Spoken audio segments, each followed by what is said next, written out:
speak.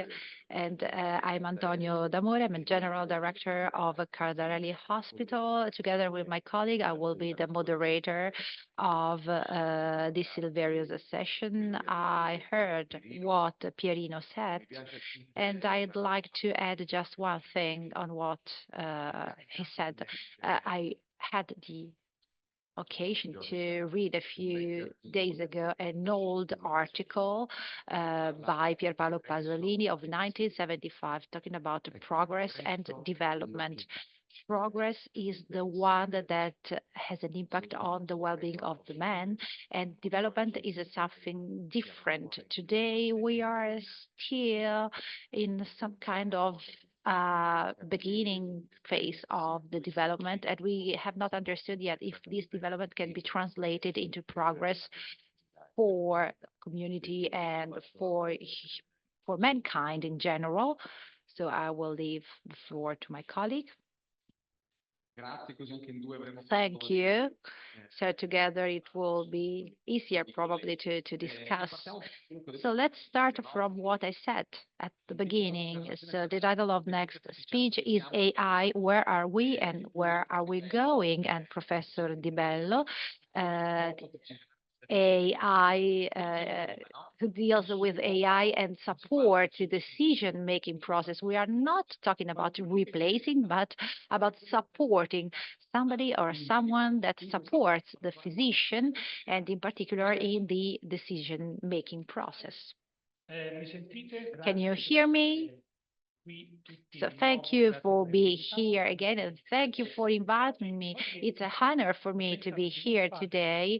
I think that today I will not have a classical lecture with you. We will have a journey together because it's not nice to travel alone. And our journey will start from the past to understand where AI comes from.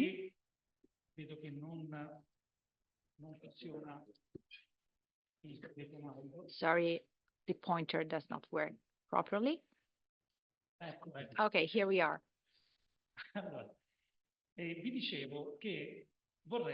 I'd like to start from the past to get back to the origins. Where was AI born? And this sentence is mine, so it doesn't come from Google. We forge tools that will ultimately forge us. It's in English, so that the interpreter, it will be easier for the interpreter. And the history of mankind is made of events when the man forges the tools that change mankind itself and the society where man lives. But something different is changing with AI. The old technological inventions completely changed society. So just think of Industrial Revolution, the invention of agriculture or the internet. AI has the power to change us, our same existence, and it's a deeper impact, it's a pervasive impact. I often use the word symbiotic intelligence. Usually, the human being evolved in a biological way through the interaction with nature, but now we are starting to evolve by merging in human intelligence and artificial intelligence. So it's a co-evolution, it's a hybridation of human intelligence with artificial intelligence. Now, I am a living example of a hybrid person, and it's no problem admitting it, because the most part of my intellectual activity, I'm talking about both working activity and non-working activity, that are already carried out by my clone, so by AI. So I'm already integrated with AI. I'd like to focus on the definition of AI. I don't agree with the use of the word intelligence, because at present we just know one form of intelligence, that is human intelligence. There can exist, can we have an intelligence without sentience? Can we have intelligence without conscience? So artificial intelligence is a simulation.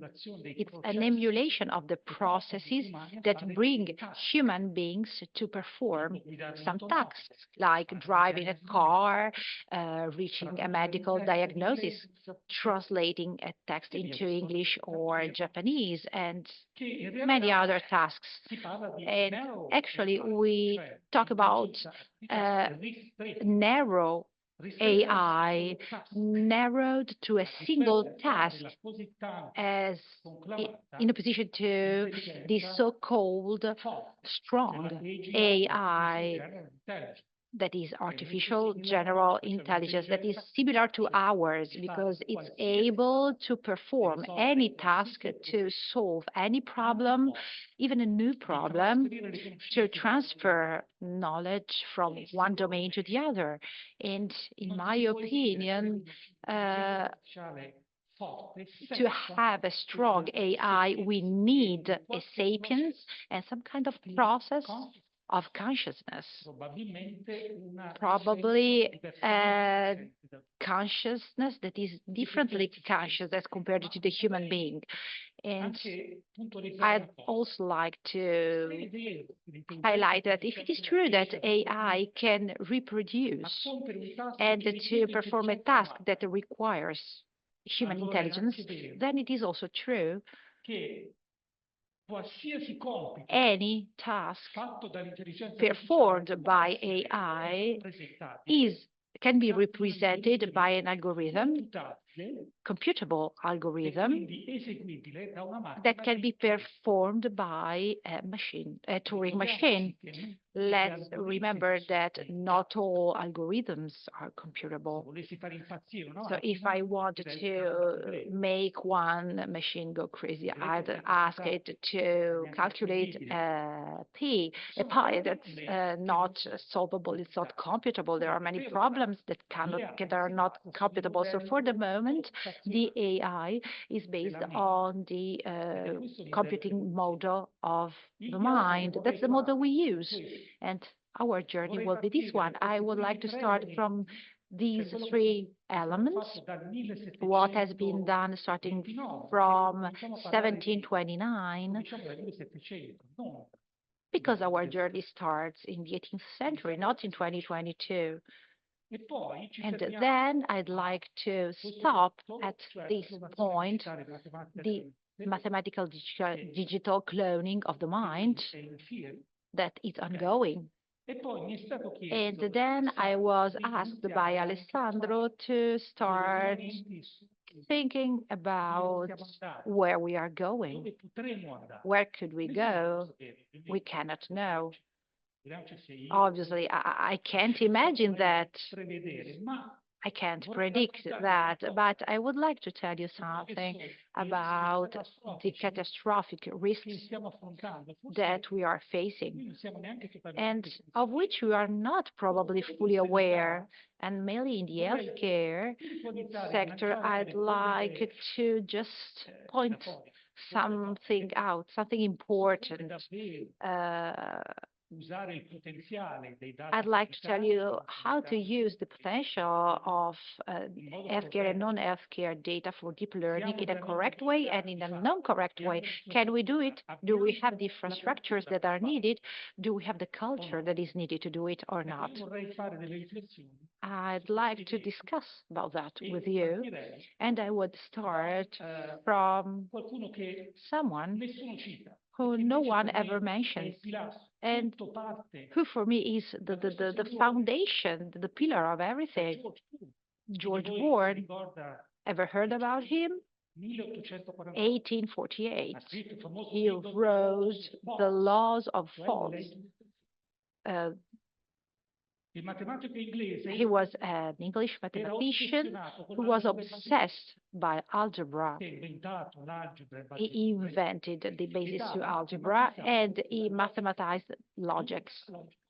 All human logics, the one we took from the Greek philosophers, Plato, Aristotle. He created an algebra that was able, based on any set of strings and sentences, to combine those strings to reach truth. So math to get to truth. Obviously, this is a dichotomic word made of zeros and ones, and something can be true or false. In a circuit, you have current or not. And so this is why we talk about the digitalization. 100 years later, the first electronic calculator was built.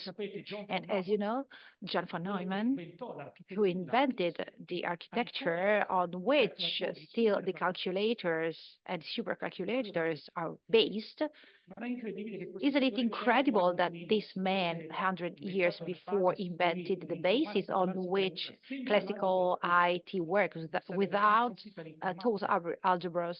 IT would not exist. But that's not the end. Bose algebra has some serious problem.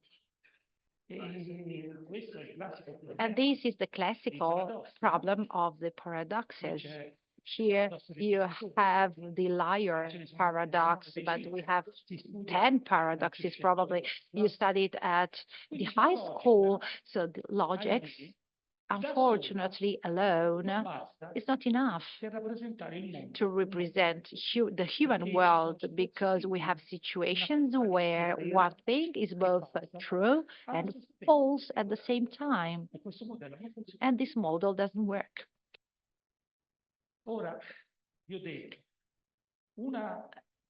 Now, one of the features of AI is the capacity to carry out actions in the real world through training, and the capacity to take decisions at our place. What's the best treatment for this patient?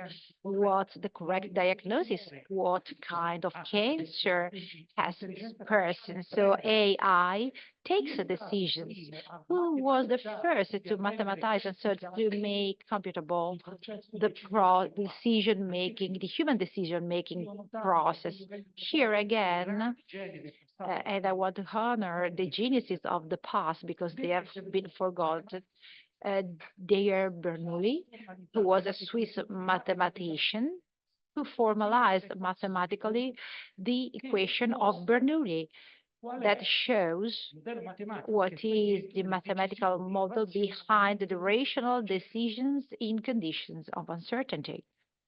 The sum you can see just means that there is a function of maximization of utility expressed in terms of benefits or pain. So you maximize happiness. With the pies, you have the probabilities of the statuses. First equation of Bernoulli devastated, and after more than 300 years, because another psychologist, Israeli psychologist, Daniel Kahneman, I think quite forgotten too, and Tversky, his colleague, who put aside the equation and showed that the human decisions are not rational, and the weights are not symmetrical, and pain has not the same weight as pleasure. Kahneman equations show that pain, so the loss, it weighs 2 to 3 times more the earnings. So it's as if pain was heavier than pleasure. And why am I mentioning this? Because AI, through the analysis of our data, of our behavioral data, is able to objectivize a subjectivity that is the one that was explained by Daniel Kahneman. So the way every one of us decides according to individual preferences. So this weight that we give to things, AI, through deep learning made on our data, is able to know ourselves as better than we do, to understand what drives our choices and our decisions. But that's not it. Non è finita qui e non va avanti le slide. Prego di mandare avanti la slide. Andiamo alla Okay. Perché Next slide. manca un terzo tassello. We have a third part. We mathematize logic, so we made it computable. We can make calculations through the mathematical logics. We rationalize the decisions. What about learning? This is the problem. As human beings, we learn through experience, and experience gives us pleasure or pain. It's evident that if we put a hand on fire, we feel pain, and so we learn something from suffering. But a car doesn't have a body, doesn't live, it doesn't suffer, and it doesn't enjoy life. So what do? How can we make a machine learn something if it doesn't suffer, if it doesn't happy, if it's not happy, and if it has no body? Well, in the 50s, American mathematicians, starting from Rosenblatt, started studying human brain. And they created a mathematical model, the neural networks, the artificial neural networks model that imitate the functioning of biological neural networks. So in 1958, the multi-layer perceptron of Rosenblatt was a mathematical model that emulates the way human beings learn. Also, pain was mathematized through a cost function. For example, ChatGPT, all the softwares we saw presented by our colleagues work, in most cases, on this very simple mathematical model. You have a cost function that is the error. Okay. I measure the error. The higher it is, the stronger will be the blow. What it means? It means that the error is retropropagated to synapses. You know, the synapses are the connection between the neurons that are the calculation units. And through this very simple mechanism of learning from the error, and so of fine-tuning of the synaptic weights according to experience, we mathematized the function of learning.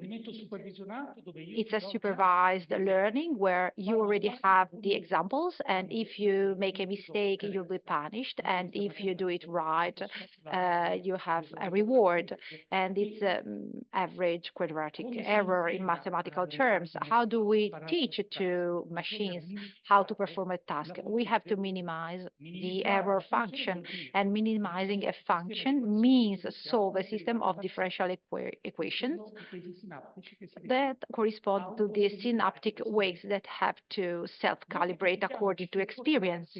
And maybe the most powerful and unexplored part in the healthcare environment is the non-supervised learning, where I don't have any mathematical function. The machine is in an environment, in a universe of data, and the machine by itself has to learn a model of reality.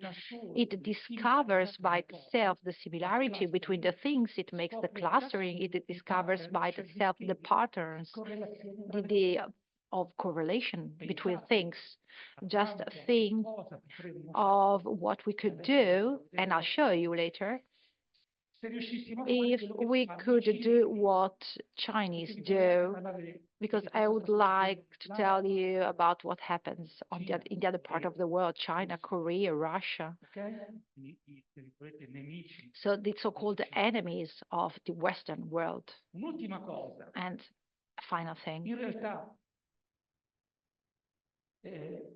The most innovative part, the most recent part of the mathematical models of neural networks are the recurrent neural networks.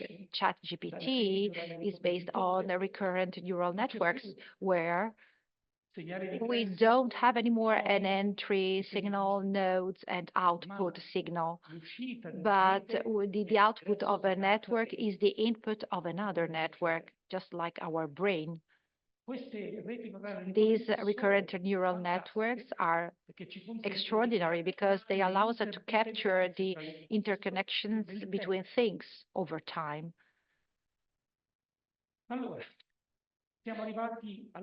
So we are at the end of it.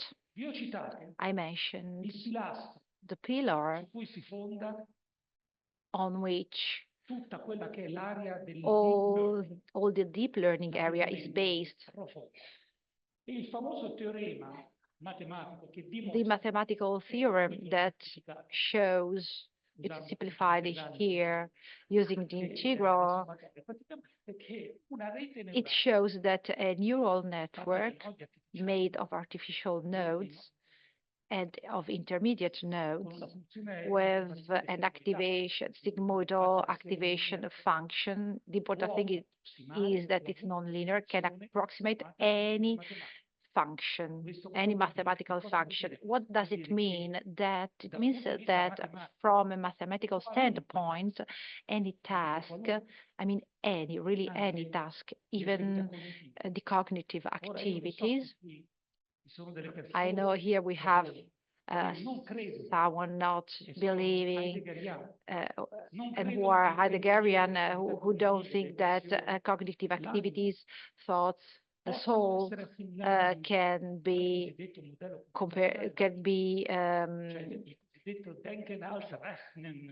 made close to the computational model of the mind. So the thought as a calculation formula. I know there are some skepticals among you, but I'd like to draw your attention on one thing. Let's take a monkey.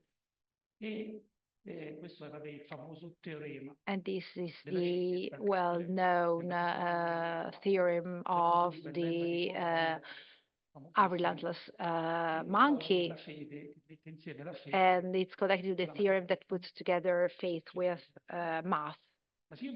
But if I asked you, please estimate the probability that a monkey, by typing by hazard on a typing machine, could produce the Divina Commedia. Well, I made some calculations. We have 50 keys, 1/50th of probability, a number of letters of the Divina Commedia, and the result would be 630.72 per 10 at the 50th. So it's nearly zero. So if I had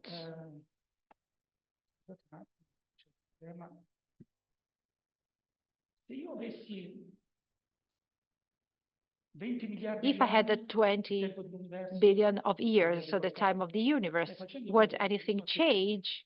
Well, a little would change. 20 billion of years, the monkey will not write the Divina Commedia in 20 billion of years. It's still zero.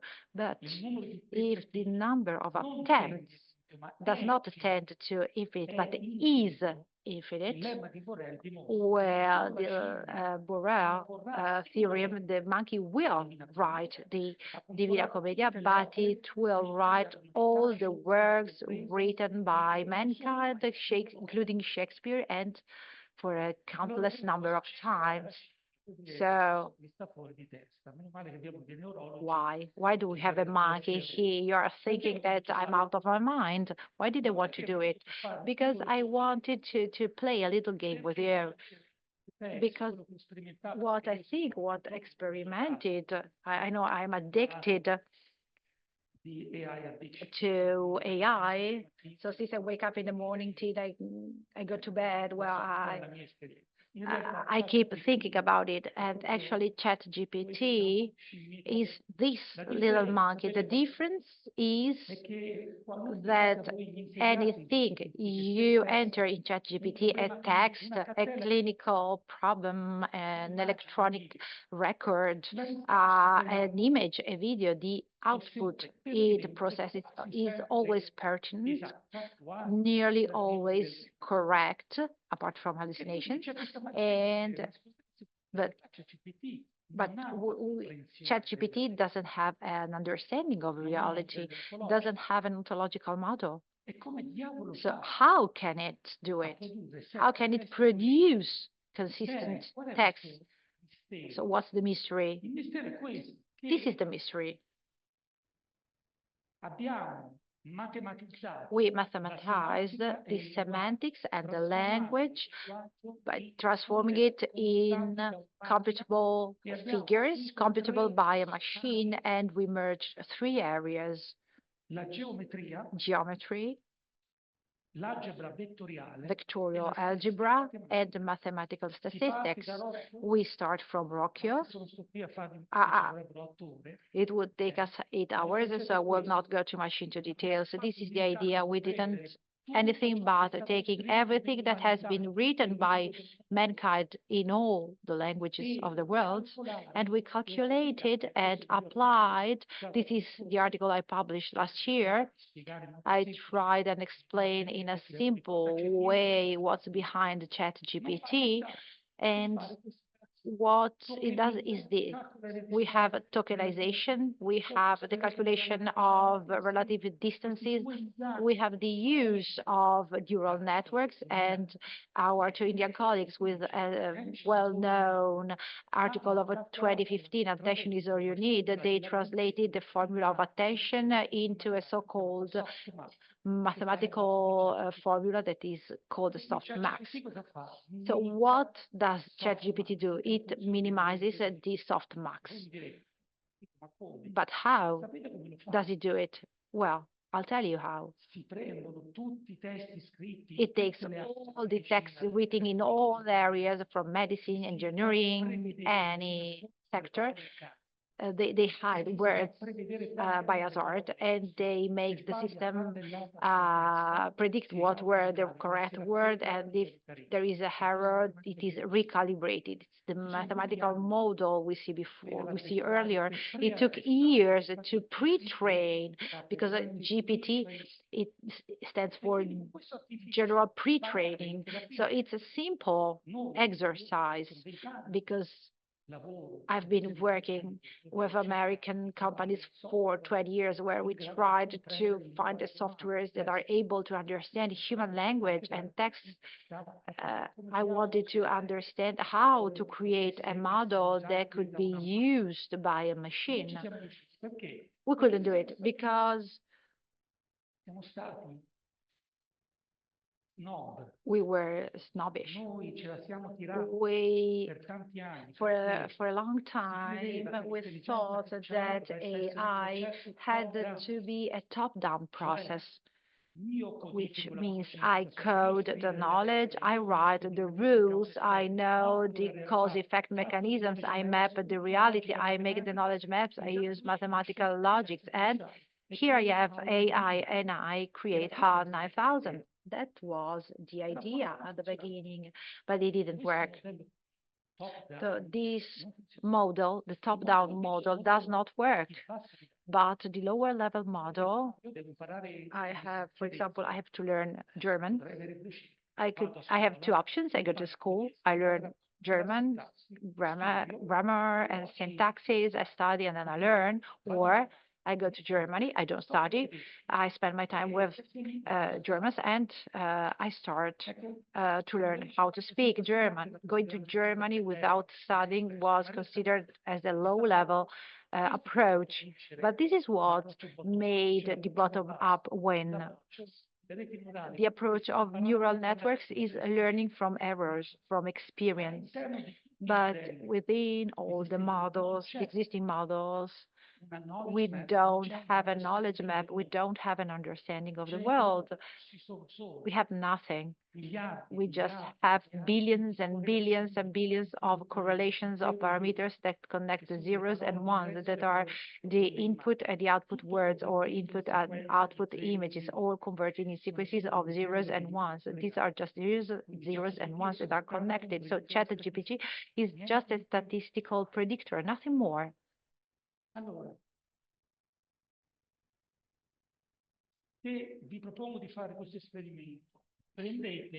So I suggest an experiment.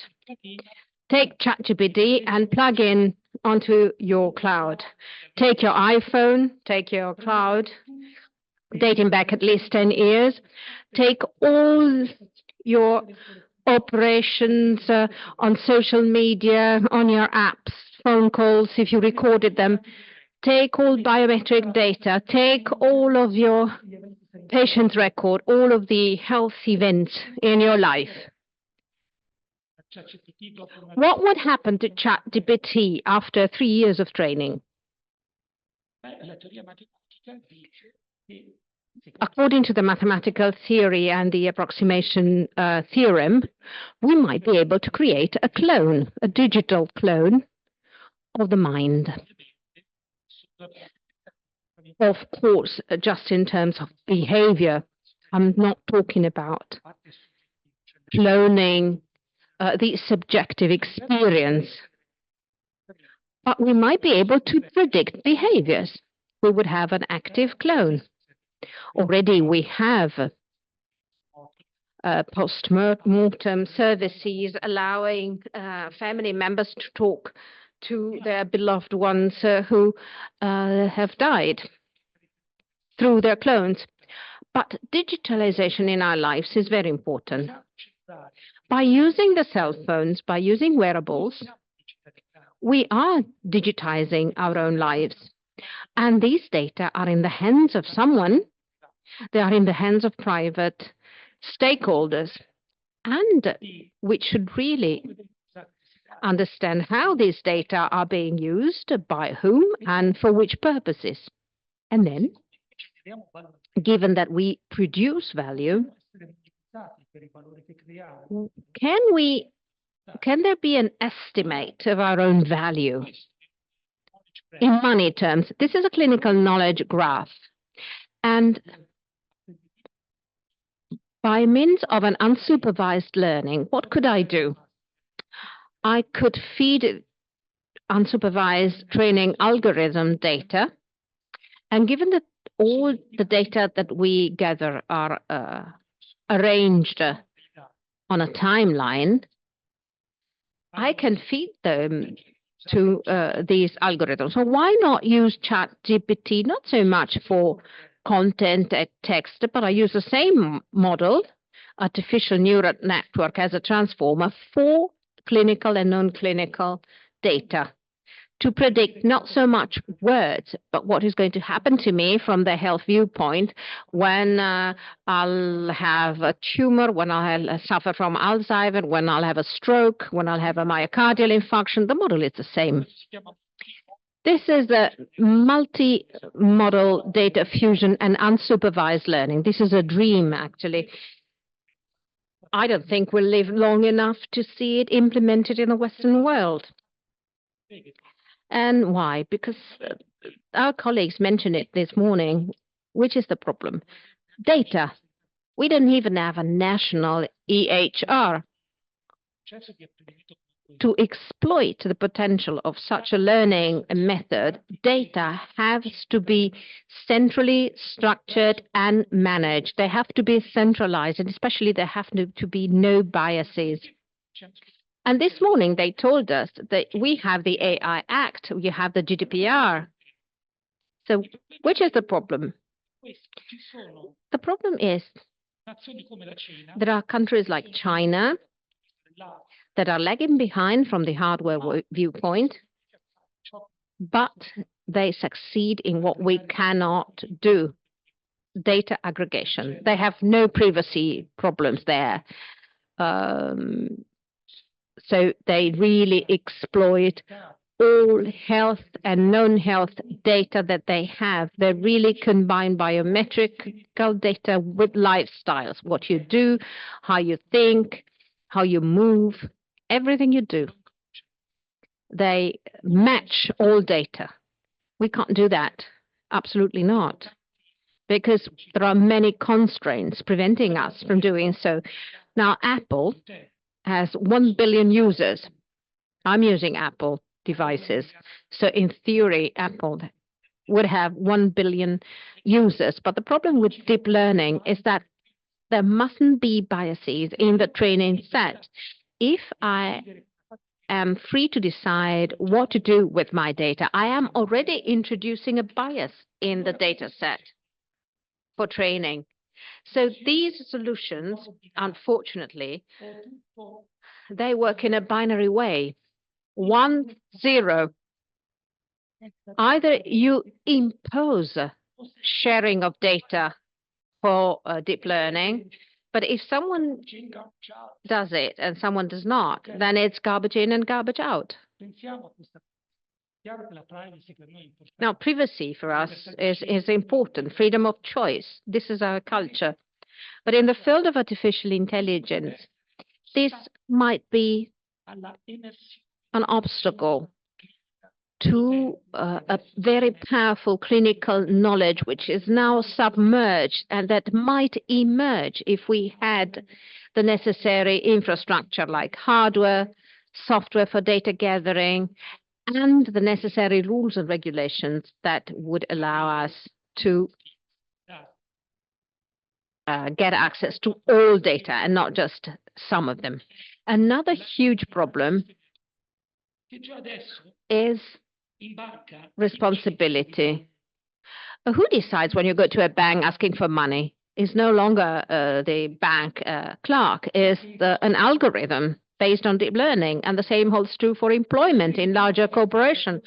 In the past, I could get angry with the bank clerk saying, why are you rejecting this financing? And I could get an explanation. Now, these models are based on neural networks with thousands of parameters, and no one can really tell us why financing and artificial intelligence have decided that way. It's a problem of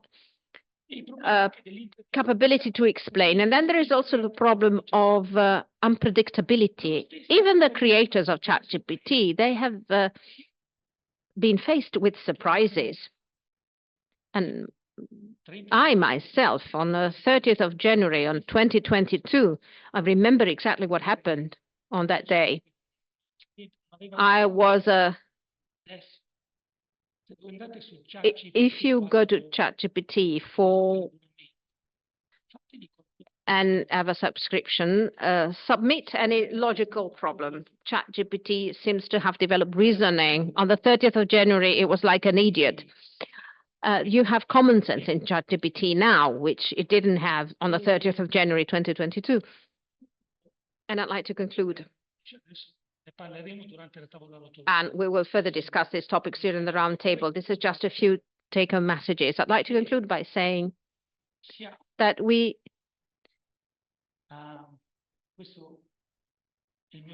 this is my clone. Today, I could have had this presentation through my clone. It would have done it perfectly, no hesitation, whichever language, even Chinese. Perfect. This is my voice, cloned voice. This video was developed by AI.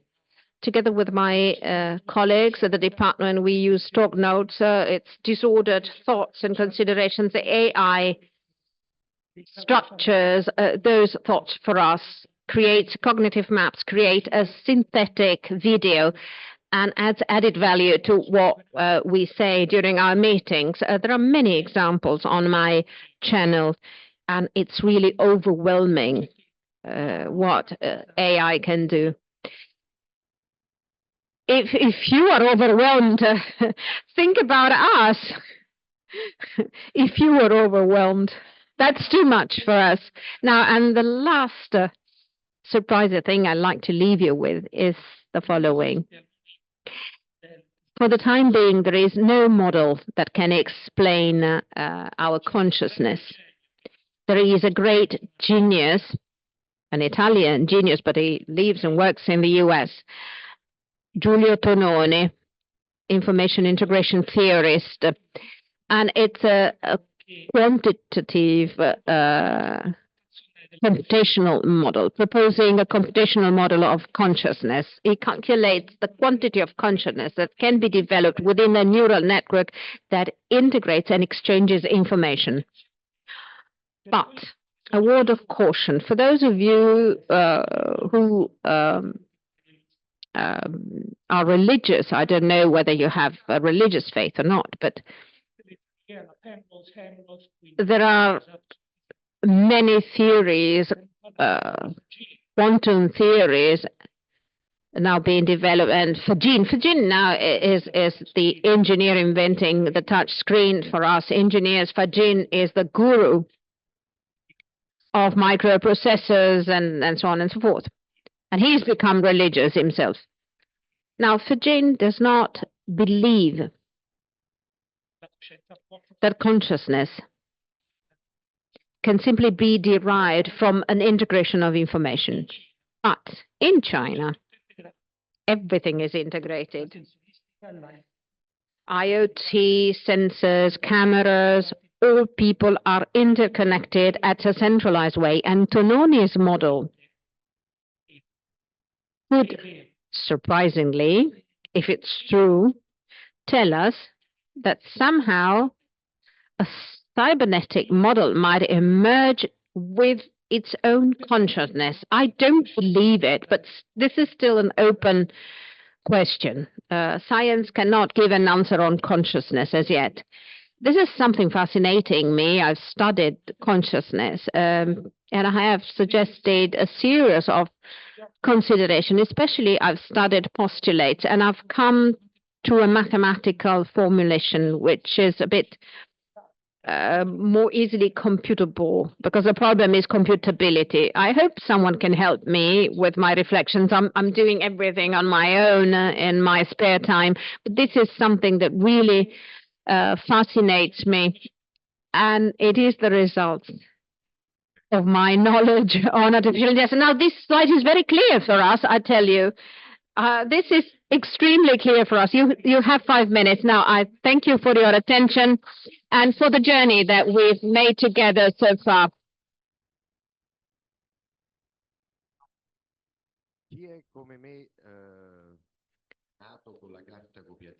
I was born many years ago. I was scared about fax machines when they were introduced. Fax machines were something extraordinary. And now I'm scared.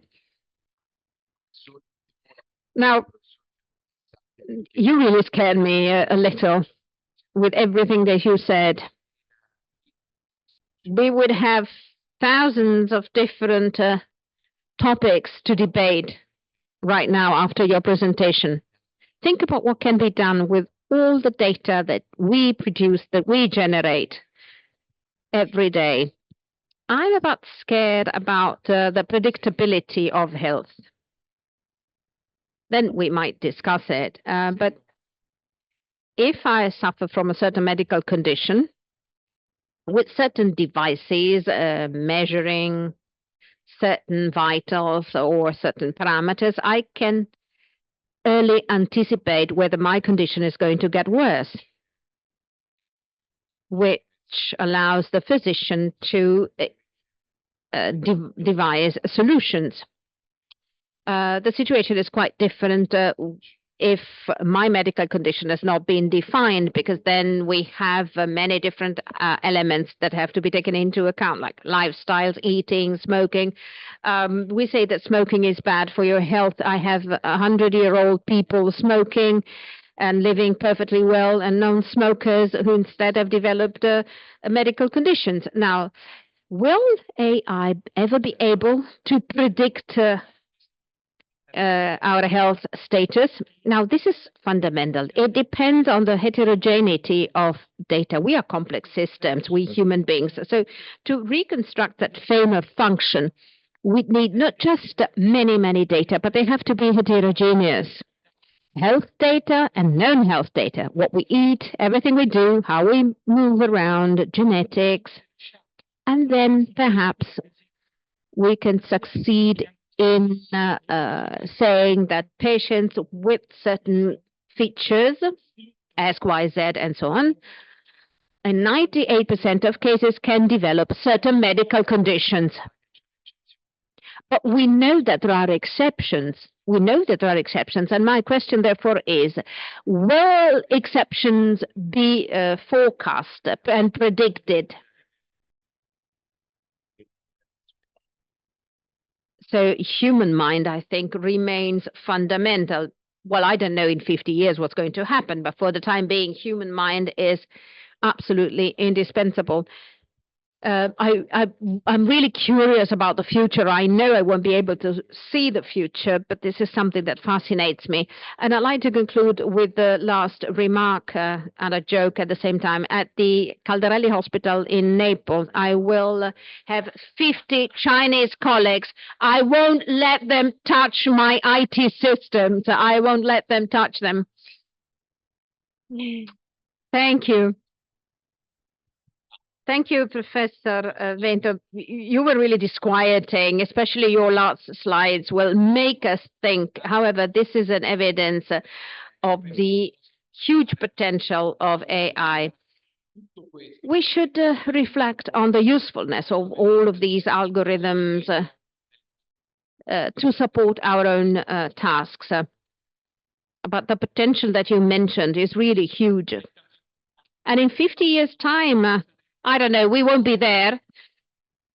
The future will see how AI will develop. And now, based on our programs, we should remotely connect with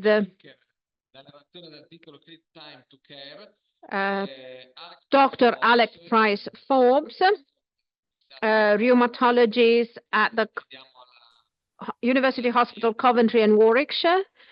So please, let's connect with Professor Price Forbes.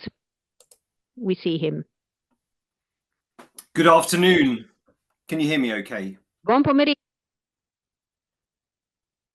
Yes, we do hear you. Fantastic. I will try, I'm just putting my timer on. I will try and both stick to time. Apologies. I did have a different note about the length and duration, but I can't